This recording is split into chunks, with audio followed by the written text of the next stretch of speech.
헬로티비 경남 뉴스입니다. 최근 2주 사이에 집중된 경남 지역의 강수량이 7월 장마 기간보다 많았습니다. 농축수산물 물가도 오르면서 곧 다가올 추석 물가에 대한 우려도 나오고 있습니다. 권정숙 기자의 보도입니다. 맑은 날에 보이는가 하면 갑자기 소나기가 내리고 태풍이 지나자 연일 흐리고 비가 내립니다. 최근 경남의 날씨입니다. 변덕스러운 날씨에 곳곳에선 침수 피해는 물론 잦은 비로 약해진 집안이 무너지는 사고도 이어졌습니다. 올 8월의 비 소식은 7월 장마보다 유독 많았습니다. 장마철인 7월 13일부터 19일까지 거제의 강수량은 447.2mm, 통영은 373.7, 창원은 515.5mm입니다. 하지만 지난달인 8월, 거제에는 17일간 503.3mm의 비가 내렸고 통영은 14일간 477mm, 창원은 18일간 413mm의 비가 왔습니다. 가을 장마 소식이 나온 지난 20일부터 최근 2주 동안 내린 비는 거제가 9일 동안 478.5mm, 통영 8일 464.6mm, 창원이 10일간 381.3mm로 대부분을 차지했습니다. 최근 경남에는 저기압에 의한 강수, 동풍에 의한 강수, 태풍 오마이스의 영향 등 다양한 원인에 의해 많은 양의 비가 내렸는데요. 8월 하순에는 남해안을 중심으로 450mm가 넘는 비가 내렸습니다. 비 소식이 이어지면서 다가올 추석에 대한 우려도 나오고 있습니다. 8월 경남의 소비자 물가지수는 전년보다 상승한 2.8%. 이 중 농축수산물의 물가는 7월과 비교해 3.7%, 지난해 8월보다 7.6%가 상승했습니다. 전년 태풍 수해 맹해로 농작물 생산 감소와 주 인력이었던 외국인 노동자들이 코로나19로 인해 가지고 수급 지연에 따른 인상 요인으로 생각을 하고 있습니다. 추석 이후에 기후 조건만 맞으면 어느 정도 안정세로 이루어지라고. 경남은 서해상에 위치한 기압골의 영향으로 3일 낮까지 비가 내리다가 구름 많은 주말을 보낸 뒤 7일과 8일 다시 비 소식이 있습니다.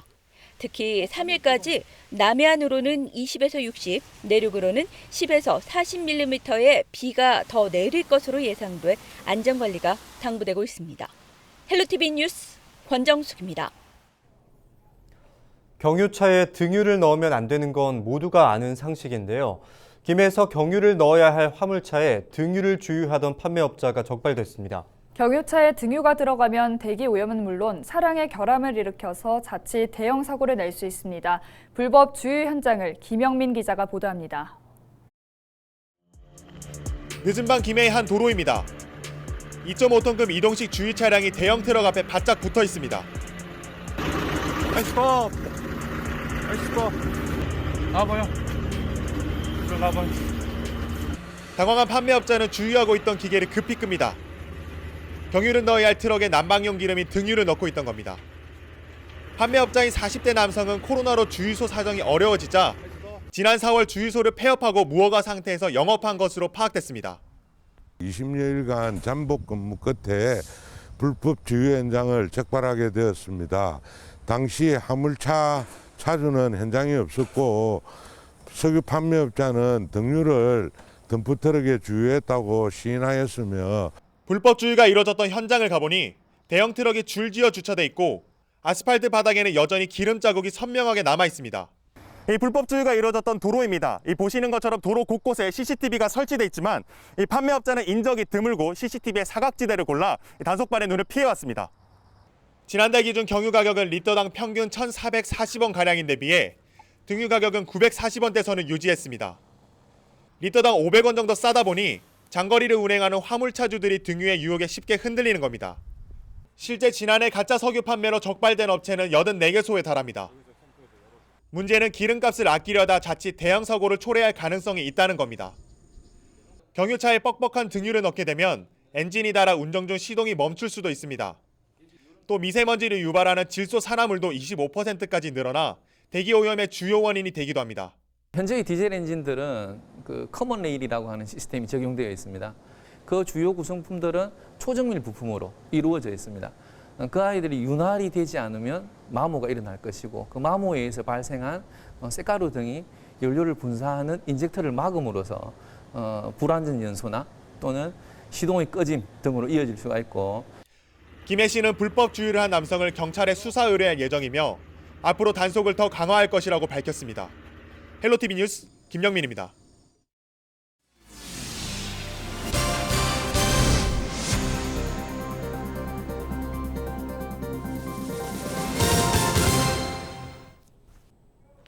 경남 지역 코로나19 확산세가 다소 주춤한 모양새입니다.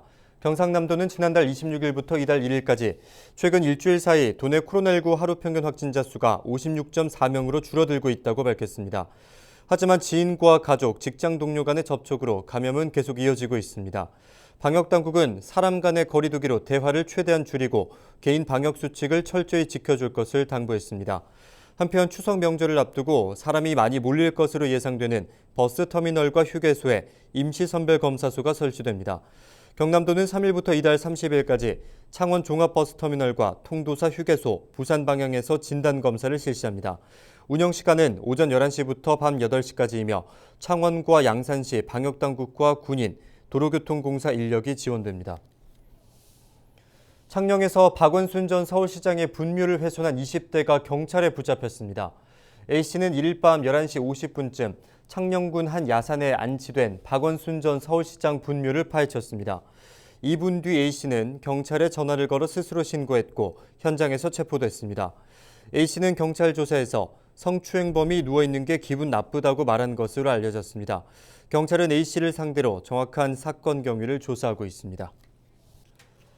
오는 11월 전국 농민 총궐기 대회를 앞두고 경남 지역 농민단체가 투쟁을 선포하는 기자회견을 열었습니다.